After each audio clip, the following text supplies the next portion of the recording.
Boa noite, estamos aí novamente com o nosso programa aqui na sua TV da cidade, canal 20 da NET.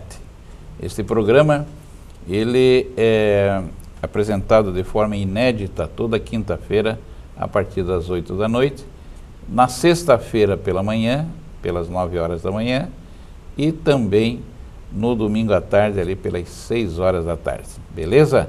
Então, vamos que vamos apresentar o nosso entrevistado de hoje, o empresário do transporte de carga de Joinville, Ari Rabaioli, eleito nesta semana presidente da Federação das Empresas do Transporte de Carga do Estado de Santa Catarina, a FETRANSESC. Ari Rabaioli, boa noite. Boa noite, Toninho, boa noite, Carlos. Boa noite aos telespectadores, um prazer estar aqui para conversarmos um pouco sobre o transporte rodoviário de cargas. Vamos apresentar também o Kaminski, o Carlos Kaminski, que participa desse programa aqui na condição de colaborador, meu amigo Carlos Kaminski. Ari Rabaioli, como é que foi esse projeto aí da conquista da presidência da FETRANSESC em Santa Catarina? Como é que aconteceu esse projeto e quais os objetivos da nova diretoria? Na verdade, Toninho, desde que eu assumi o Cetracajo, há 4 anos atrás, em que fui presidente até o dia 31 de janeiro, havia um desejo dos empresários do transporte de carga de Santa Catarina para termos lá na FETRANSESC um empresário que está na ativa, porque no entendimento deles, eles sempre imaginavam que seria mais fácil buscar reivindicações quando a gente tem alguém que sofre os mesmos problemas, as mesmas dores de cabeça, as mesmas dores de barriga e a falta de infraestrutura que nosso país atravessa nesse momento, né? A crise política e econômica. Então, aceitamos o desafio nesses 4 anos e foi um amadurecimento. Era um desejo do setor e nós iniciamos um trabalho há mais ou menos 2 anos, um trabalho a nível de Estado, e intensificamos mais no início desse ano até 13 de junho, que foi a eleição. Qual foi o maior problema nessa campanha? Porque vocês têm um colegiado que não é muito grande, né? Mas são posições estratégicas que cada liderança dos transportes de carga tem na sua respectiva região. Como é que você conseguiu conquistar essa maioria? Na verdade, dentro do desejo da grande maioria do grupo, era a mudança. Quem vota? São os 13 presidentes. Os 13 presidentes dos sindicatos. Exatamente. Então, a gente colocou uma proposta, fez durante esse tempo todo uma campanha bastante limpa, colocando apenas as nossas propostas e dentro daquilo que nós sentimos no dia a dia, como empresários, e foi mais ou menos coincidindo com as ideias dos nossos outros sindicatos, os outros empresários do Estado, e como eu disse, a vontade de ter alguém do ramo em atividade que foi o fator maior determinante para essa conquista. Carlos Kaminski, pode fazer essa pergunta ao nosso convidado de hoje. Boa noite, Toninho, boa noite aos nossos telespectadores. Senhor Ari, sabemos esse momento de crise, essa dificuldade, várias empresas aqui do Estado passando por um momento difícil, até perdendo parte de sua frota, né, tendo que devolver a bancos e tudo mais. Como é que vocês vão enfrentar essa crise colocada no setor, principalmente agora esse ano? É um desafio, porque, na verdade, 2012, 2013, 2014 foram anos em que o setor adquiriu muitos caminhões, né? Quando eu falo setor, começa pelos autônomos. Uma pergunta, só para complementar, o crédito fácil foi determinante para essa crise, gerar essa crise toda no setor? Sem dúvida. Muitos que não eram transportadores, não conheciam o nosso mercado, acabaram adquirindo caminhões, se tornaram os concorrentes do nosso empresário e eles realmente acabaram trazendo o frete para níveis mais baixos. Isso foi determinante para essa crise ser maior do que de um modo geral na economia. Agora, vocês, obviamente que cada empresário e o setor como um todo, eles têm um planejamento para atravessar, fazer a grande travessia dessa crise financeira, institucional, que se instalou no país. Vocês já têm esse caminho para vocês atravessarem esse período de crise? Na verdade, cada empresa procura inventar algo diferente, porque é difícil pensar em vender frota. Às vezes a frota está financiada, não está paga. O preço do caminhão caiu para 50% da tabela FIPE. Para quem precisa vender o caminhão, não consegue vender de imediato por mais de 50% da tabela FIPE. Nós temos, inclusive, em frente à nossa empresa, um terreno. Eu não entendi o vender o caminhão. O transportador está vendendo parte da frota? Com certeza. É? Reduzindo o quadro e colocando à venda alguns caminhões que estão... Aí vende por 50% do preço do mercado. Quem precisa vender, fazer recurso de imediato, é 50% do valor da tabela FIPE. Impacto, hein? O impacto é muito grande. Eu diria que o momento, eu acho que é o pior momento do transporte rodoviário de cargas. Ainda mais que o transporte de carga, ele dá a sintonia de um país, né? Termômetro, né? O termômetro de como está o progresso do país, né? Sem dúvida. Em quanto por cento reduziu no transporte de carga, o transporte, enfim, do transporte de carga no Brasil, de forma geral? Eu diria que a média deve estar hoje em torno de 35%. Média. Tem alguns setores que não perderam alta, tanto. Né? Alto. Alguns setores que não perderam tanto, mas alguns perderam 50% e na média eu acredito hoje fica em torno de 35%. A minha empresa, que é uma empresa de carga fracionada, ela perdeu de 2015 sobre 2014 20% e agora estamos perdendo 13% em relação a 2015, que já era uma base de queda. Então, é extremamente fracionada a minha carga e mesmo assim nós estamos perdendo esses percentuais. Então você imagina outros segmentos como o metal mecânico, a própria linha branca, que tiveram uma queda substancial muito maior do que essa. Carlos Caminho. Eu gostaria de fazer uma pergunta relacionada à mão de obra, especificamente. Certo. A mão de obra, você entrega o seu caminhão, que é um bem caríssimo, né? Caminhões aí, 500, 600 mil reais, é um caminhão, acho que até mais que isso, né? Como o senhor vê a exigência agora do teste toxicológico? Eu vi lá no Espírito Santo, nos primeiros 30 dias, mais de 60 motoristas já foram reprovados no teste. Como o senhor encara essa exigência? Na verdade, é mais uma normatização, uma regulamentação que nós recebemos isso pronto. Nós não somos contra o teste toxicológico, mas há uma diferença muito grande entre os autônomos e os nossos empregados, empregados de empresas. Os autônomos fazem na renovação da carteira a cada 5 anos. Então, 52% da frota brasileira é de autônomos. Então, há uma diferença, uma disparidade, porque eles só a cada 5 anos e o nosso motorista na admissão, na demissão e depois na renovação da habilitação. A exemplo da 13103, que regulamentou a atividade do motorista, a profissão de motorista, em que o autônomo ele só sofre a fiscalização da polícia rodoviária, que hoje não tem efetivo, né? Você percebe nas passagens da polícia rodoviária só aqueles bonecos. Quando tem o boneco. Quando tem o boneco, então não há fiscalização do autônomo e o nosso motorista ele é fiscalizado pelo Ministério Público do Trabalho, pelo Ministério do Trabalho. Entendemos sim que a lei ela trouxe um grande resultado para o setor, para o empregado principalmente, né?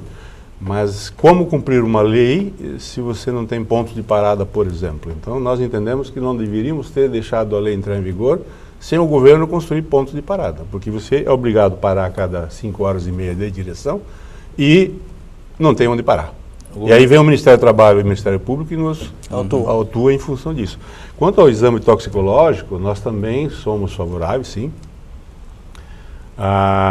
Nós aqui em Joinville, o próprio Toninho conhece, nós temos no sindicato uma escola de qualificação de motoristas, né? Nos últimos 7 anos nós qualificamos 2.300 motoristas com 50 horas aula, né, um trabalho... Exatran, Escola de Trânsito, patrocinador aqui do programa. Então eu acredito que o nosso número de Joinville é muito menor do que o número do Brasil, né? Mas o que os profissionais questionam, por que só o motorista profissional? E o motorista de carro não usa drogas? Ele não provoca acidentes? Acho que são os que mais usam, né? E por que de novo o autônomo só na renovação a cada 5 anos? Então não há uma fiscalização de 2 pesos e 2 medidas, né? Nós somos fiscalizados de uma forma, o autônomo de outra. Então, acaba, logicamente, tendo problema. A nível Brasil, a mídia tem falado que a cada 10 motoristas, 3 usam drogas. Eu contesto, eu acho que não é um número tão alto assim. Seriam 30%? Eu acredito que seja menor. Mas, talvez, em algumas regiões, ele pode chegar a esses 30%. Talvez eles... Droga inclui o álcool, né? Não, mas eles estão se referindo mais à droga em si, né? Exatamente. Então, aquela que eles utilizam-se para se manter acordado, para virar à noite. A própria cocaína, né? Cocaína. Tem sido a droga mais encontrada nos exames. Eles chamam de rebite, né? Rebite, exatamente. Todo rebite. Ok, estou aqui no oferecimento da Skin, essa água maravilhosa com premiação internacional. A água da Skin. Do meu amigo Eloy Vendel, distribuidora de bebidas Joinville. Tome água da Skin. Comigo também a Nadoville, com 4 academias de natação, lá no Sociedade de Ginástica, na ABB, no Guarani de Piraveraba e no América, Nadoville. A Ravelli, do meu amigo Rolines Bitecos, que é a moda do homem. O Sindiconde, presidido pelo Rolando Isler. Sindicato dos Comerciários, lá do meu amigo Mazinho Xavier, e o Betão. Ótica Vision, lá do meu amigo Gerson.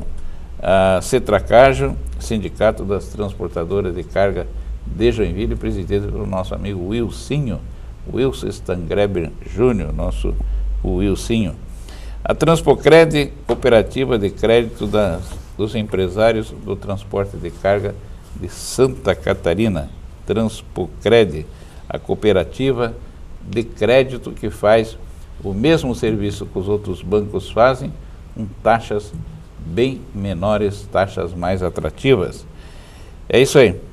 O momento político que vive o Brasil preocupa, obviamente, os transportadores, né? Agora, como é que se diz? Há um novo governo, e há uma tentativa de retomar o desenvolvimento do país. Muitos falam que seriam incentivos à construção civil, à indústria e também de que forma o governo poderia entrar com incentivos ao transporte de carga do país.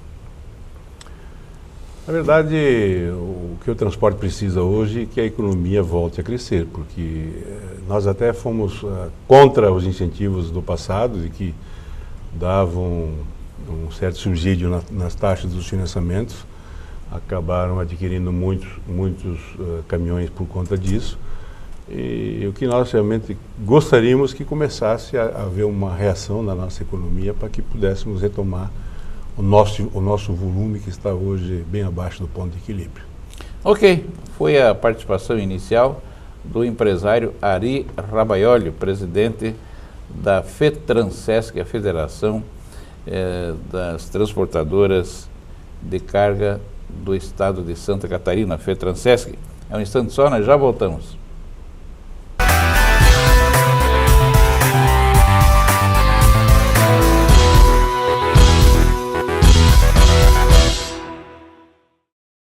Estou aqui também no oferecimento da Galeria Imóveis, do meu amigo Ayrton Piccolo. Também do Melagrião, gripe, resfriado, tosse, rouquidão, tome Melagrião, um produto do laboratório catarinense. Pode fazer sua pergunta, meu caro Carlos Kaminski. Senhor Ari, vocês que têm uma visão e uma análise muito mais aprofundada das estradas em Santa Catarina, qual seria a estrada no estado que mais traz preocupação para o setor de transporte? É a 470, é a 280? Qual é dessas rodovias mais preocupa o setor? Na verdade, eu acredito que seja a 470 que traz toda a produção do agronegócio do oeste para os portos, né? Mas não deixa de ter a 280 também a preocupação nossa, né? Tenho dito que o caminhão parado por meia hora, por 1 hora às vezes, ele tem um custo muito elevado. Você se referia há pouco de um caminhão que custa 500, 600 mil reais num conjunto e você entrega às vezes na mão de um motorista, e junto com esse caminhão, com esse conjunto, se entrega mais de 1 milhão de cargas. Então você, às vezes você entra num shopping e você olha para os lados e você começa a imaginar quantas lojas dentro daquele shopping valem mais de 1 milhão, 1,5 milhão às vezes, né? E a gente entrega isso nas mãos de um motorista que às vezes mal conhece, ou que até conhece, mas a qualquer momento ele pode ter um desvio e começar a consumir álcool, drogas, e tudo é possível, né? Você sabe que às vezes outras situações podem levar a ele a esse tipo de cometer esse tipo de erros. Então, o grande prejuízo que eu vejo nessas nossas rodovias é o tempo que se perde para se, principalmente em épocas de temporada, né, que às vezes fica 2, 3 horas no caminhão parado. O custo elevadíssimo, né? E aí esse custo, obviamente, é sempre repassado ao consumidor final. Então, nós defendemos que uma rodovia 101, nós deveríamos estar já construindo a 3ª pista, nós ainda não duplicamos a 470, nem a 280, nem a 282, que deveria já começar a se pensar, enfim. Tem outras no estado com os mesmos problemas, mas o país não tem um planejamento. Então, se não houver investimentos na iniciativa privada, fazendo concessões, muitos dizem, mas e o pedágio?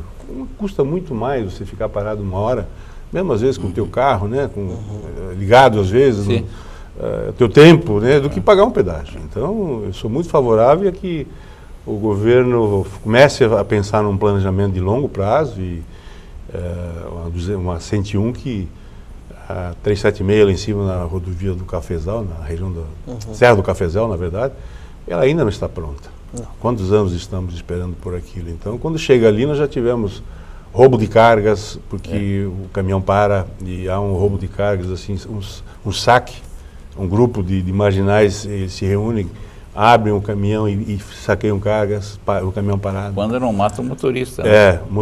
A seguradora não dá cobertura desse tipo de roubo parcial. Então, realmente, o prejuízo é enorme, porque tudo acaba se repassando ao consumidor final. Quando se faz uma tabela de preços, a gente tem que considerar esses percalços, o risco da estrada, do seguro do caminhão que é elevado, que você tem que ter esse caminhão do teu próprio risco, né, porque ninguém consegue manter um seguro total no caminhão, e no entanto está na mão de alguém que você não sabe qual vai ser o comportamento dele, se ele vai voltar, se daqui a um pouco ele não atravessa uma rodovia, pega um ônibus com 40, 50 pessoas. Não, é um próprio acidente, né? Às vezes um ônibus, né, com 40, 50 pessoas, que prejuízo ele vai trazer para a sua empresa. Então é uma atividade que eu diria que nós temos um desafio muito grande na FETRANSESC para começar a trocar informações com os nossos dirigentes, com os nossos diretores, com os empresários, identificando as necessidades de cada região, porque cada região tem sua característica, né? Nós temos carga frigorificada no oeste com o mercado internacional, com o transporte internacional, nós temos carga fracionada, temos carga lotação, temos de piso, temos de linha branca. Então, vamos sim começar a ouvir as reivindicações de cada região, de cada sindicato, para nós elegermos prioridades e partirmos para um planejamento de cobrança. Nós não temos bancada, o transporte rodoviário, eu sempre digo que ele é o tamanho do elefante e usa a força da formiga, né? E tem medo de um rato, né? E tem medo de um rato, então nós vamos iniciar por Santa Catarina um trabalho na busca de uma representatividade política, do jeito que nós iniciamos aqui no Sindicato de Joinville, né? Nós vamos buscar a nível de estado, juntando as regiões todas. O oeste tem os seus deputados, nós temos aqui no norte, vamos juntar. Pretendemos avançar a nível do sul, né? Rio Grande do Sul e o Paraná, para 3 federações juntas. Enfim, é mudar, porque quando você olha os setores que têm bancada em Brasília, você se impressiona. O lobby é muito maior. Muito maior. Então nós hoje movimentamos, quando diz que o transporte rodoviário movimenta 65% da carga, na verdade nós movimentamos 100% da carga. Por quê? Porque o navio, o avião e o trem não entram na indústria. Então tudo que for para o aéreo, para o ferroviário, para o marítimo, sai da indústria através do caminhão. Então 100% da carga passa pelo caminhão. Então 65% é aquilo que efetivamente não vai para o aéreo, para o mas ele de qualquer maneira passa. Então nós temos um caminho muito grande pela frente, nós temos uma preocupação muito grande de como reverter esse quadro. Nós tivemos muitas regulamentações, para vocês terem uma ideia, a terceirização no transporte, qualquer terceirização da atividade fim ela é proibida, qualquer terceirização da atividade fim ela é proibida. E o setor de transporte, ele tem 52% da frota de autônomos, que acaba contratando, que é proibido, e o governo regulamentou o pagamento eletrônico de fretas. Então, quem cumpre a lei do pagamento eletrônico sofre porque 90% não cumpre, porque a NTT não tem capacidade de fiscalizar. Então, sempre há aquela concorrência desleal. Você cumpre e o outro não cumpre. Normatização de uma terceirização que é proibida. Então ele normatizou para poder tirar da informalidade. Então é muito difícil. Nós temos muitos desafios, os empresários estão acreditando que só trabalharmos em parceria nós vamos conseguir isso. Nós temos a nossa empresa, por exemplo, tem parceria com mais 2 empresas, está indo para a terceira, ao invés do caminhão de uma empresa aí, 3 caminhões de 3 empresas diferentes, de uma região para outra, vai com mercadoria das 3. Eu tenho que criar, inventar algo para poder sair dessa situação. Tá certo. É muito difícil, realmente. Estou aqui no oferecimento também da Seubet, fotocópias, gestão de documentos, com a Seubet, uma das 150 melhores empresas do país para se trabalhar, lá do amigo Luiz Selba. Alô, Luiz Selba. Vai ser vice ou não, Luiz Selba? Um abraço aí para o Selba. A Civile Transporte e Logística, mandado por Dona Classi e seu Ari Rabaioli. Um abraço aí para a Dona Classi. Tintão do José Roberto Pereira. Tintão é a melhor loja de tintas de Joinville, uma das mais antigas do estado, a Tintão. A Dejoy do Walter Flores, Associação dos Despachantes de Joinville região. A Dejoy presidida pelo Walter Flores. Se você precisar de um despachante, vá num despachante que tenha credencial da Adejoy. Maga Tatu, ali na rua Tijucas. Maga Tatu, maior tatuador de Santa Catarina, com a sua loja na esquina da Tijucas, com a João Colim. Comigo também, os meus amigos aí da Buareto Empreendimentos, ali na rua Itaiópolis, grande Buareto, um abraço aí. E comigo também, os meus amigos do Sindicato dos Trabalhadores, dos Transportadores de Passageiros e Ambiental Engenharia, cuidando de Joinville para você. Rapidamente, projeto da Cidade do Transporte, você pretende retomar, e também a instalação do SESC-Senat, né, aqui em Joinville. Sem dúvida. Na verdade, o SESC-Senat aqui de Joinville, como o de Lages e Concórdia, está licitado desde dezembro. O atual presidente, a gente entende que ele estava segurando isso para o término da eleição, tentando ver se conseguia obter o voto dessas 3 cidades. Barganhava alguma coisa? Na verdade, nós conseguimos o voto das 3 cidades, onde estavam licitadas as obras. Então, agora, semana passada, ele já... SESC-Senat, 20 milhões de investimentos, né? Por aí, né? Entre terreno, tudo, né? Toda a infraestrutura, né? Que vai ter ginásio de esportes e tal. E na semana passada, na verdade, essa semana, na segunda-feira, dia da eleição, o Pedro Lopes, que é o atual presidente, disse que semana que vem deve assinar já a ordem de serviço de Concórdia e depois, na sequência, deve assinar a de Joinville, que é na Santos Dumont, no terreno que nós temos ali, já com o muro todo feito e só dependendo do início da obra, realmente. A Cidade do Transporte? A Cidade do Transporte nós estamos iniciando agora, foi aprovado o plano diretor lá de Garuva, né, aquela nossa região, alteração do plano diretor, né, de área rural para urbana. Estamos iniciando agora os estudos, os primeiros projetos ambientais. Obrigado, Ari, pela entrevista, muito sucesso, parabéns aí pela conquista da presidência da FETRANSESC. E a posse será dia 8. Dia 8 de julho. Julho. Beleza. Com certeza. Obrigado, Carlos Kaminski, pela participação. Obrigado pelo convite. Ok. Obrigado ao Ari, obrigado ao Carlos Kaminski.